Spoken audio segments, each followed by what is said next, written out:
On the evening of September 11, 2001, hours after the terrorist attacks that left nearly 3,000 people dead, Republican and Democratic senators stood on the steps of the Capitol to participate together in a moment of silence. When that moment of silence ended, the senators, who days before had engaged in plenty of partisan politics, spontaneously began to sing, "God Bless America." The COVID-19 pandemic should, like those terrorist attacks, be the kind of common enemy that brings Americans together. Instead, this virus seems to be tearing us apart. From mainstream news to social media, our feeds are filled with stories of Americans taking sides. Today, we are going to try to figure out what went wrong. Welcome to I Wrote This Podcast, the show in which we noodle our way through timely and interesting issues. I'm your host, Bob Neese. Thanks for joining in. So, what happened? Why has this pandemic driven us further apart rather than closer together? First, no matter what you do, and no matter what happens, you will be arming your critics with solid evidence that you made the wrong decision.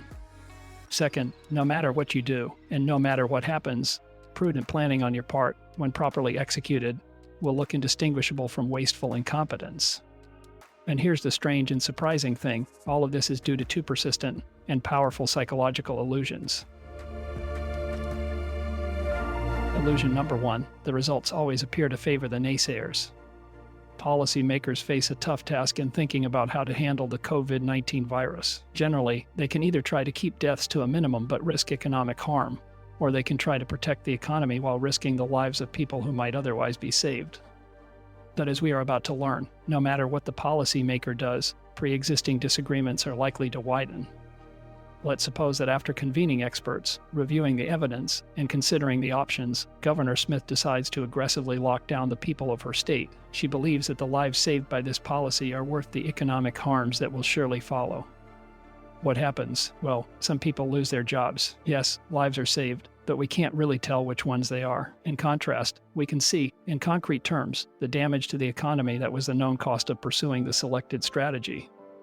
In other words, when making a choice between the lesser of two evils, the downside of whatever choice you make is the manifestation of outcomes that argue against your decision. A few states away, Governor Jones went through the same process, convening experts, reviewing the evidence, and considering the options, but he comes to a different conclusion. Jones decides to keep the economy running as best as possible, knowing that people will probably die as a result. And what happens? Well, some people die. Yes, jobs are saved, but we can't really tell which ones they are. Just as was the case with Smith, we can point to specific examples of people who were harmed by the Jones policy, but this time it's the lives lost that loom large.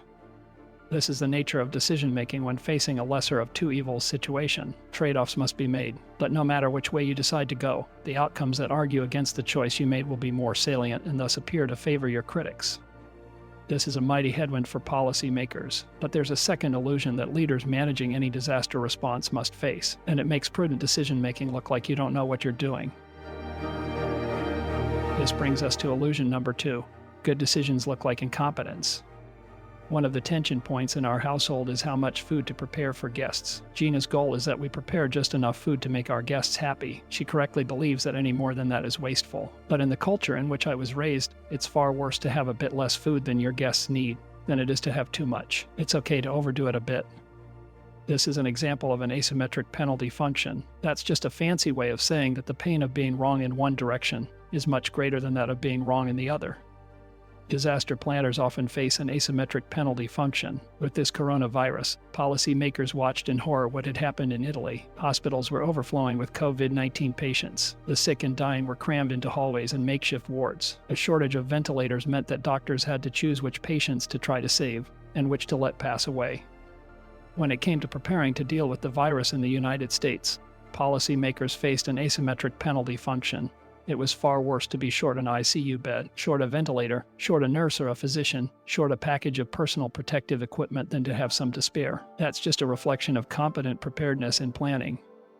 But what makes sense at the time of decision-making, in other words, that it's better to over-engineer than to come up short, might not look so good in the rearview mirror. People who are inclined to be skeptical about government competence look at the results and see waste instead of prudent planning. It's very likely that there has been this kind of overshooting when it comes to managing the pandemic, that may very well be the result of an asymmetric penalty function and good decision-making. Had policymakers planned for the most likely outcome, there would have been a substantial chance that they would come up short, and that people would unnecessarily die. Instead, they planned for something worse than what was likely to happen. Let's see how these two illusions might cause Americans who are leaning to either the left or the right to lean even further, despite reasonable and competent decision-making by elected officials. Imagine that you're an American who sees himself as being politically slightly right of center. You understand the importance of protecting public health, but are also concerned about the economic health of your family, your neighbors, and your community. You generally trust experts but have concerns about the efficiency of government. Now suppose that your elected official decides to aggressively pursue a strategy of slowing down the spread of the virus via stringent lockdowns. It's not necessarily the choice you would have made, but at least you understand the reasoning. As part of this overall approach, your governor also calls for a pause on elective surgeries and builds a temporary surge hospital. All of this is done to minimize the chance that the region's hospitals won't be overrun by the spread of the virus. As weeks go by, infections peak and then slowly decline, but two other things happen. First, people you know lose their jobs. They're understandably worried that it may be a long time before they go back to work, and many of them are worried about losing their homes. Yes, it's true that deaths from the virus are a bit lower than the experts projected, but it's impossible to know who would have died without the lockdown, so it all seems a little, well, hypothetical.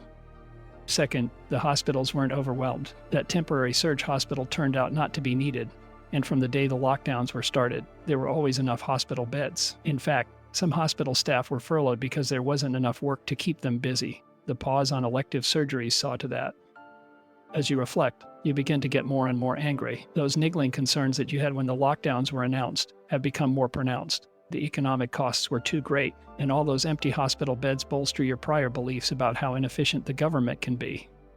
Of course, nothing has really changed. The near-term policy to prioritize saving lives over protecting the economy always meant that some jobs would be lost, even though we can't say specifically whose lives were saved. And what looks like waste is just a concrete example of the adage, better safe than sorry.